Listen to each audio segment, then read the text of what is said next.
స్తోత్రం. ఒక శరీరంలో రకరకాల అవయవాలు ఉంది. అవయవాలు అన్ని కూడా దానికి తగినట్టు పని చేసినప్పుడు ఆ శరీరం కరెక్ట్ పని చేస్తుంది, లేదంటే కరెక్ట్ పని చేయలేదు. కాబట్టి ప్రతి అవయవాలుగా బైబిల్ గ్రంథం మనకు నేర్పిస్తుంది. మనం యేసుక్రీస్తు ఒక శరీరంలో మనం ఉన్నాము. సంఘం అంటే రక్షణ పొందిన వారు గుంపు అనమాట. మన యేసుక్రీస్తు ఒక శరీరం అని బైబిల్ గ్రంథం మనకు నేర్పిస్తుంది స్పిరిచువల్ గా. ప్రతి అవయవాలు చాలా ఇంపార్టెంట్ అనమాట.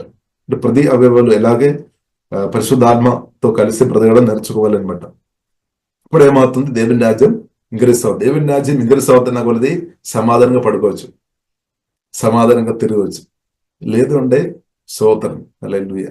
కాబట్టి స్తోత్రం. కాబట్టి ప్రియులను మనం అర్థం చేసుకోవాలి. కాబట్టి నేను నమ్మకుండాలి, పరిశుద్ధాత్మలో నేను నమ్మకుండాలి, మనం ప్రతి ఒక్కరు నమ్మకుండాలి. కాబట్టి మనం దేవుని స్వరం వినాలి, దేవుని స్వరం విని ఇది చేయాలన్నమాట, అది నేర్చుకోవాలి దేవుని స్వరం. కాబట్టి ప్రతిరోజు నాకు ఇది మాత్రం నాకు అర్థం కాదు అంటే ప్రియులను మన దేవునితో సంబంధం లేనట్టే.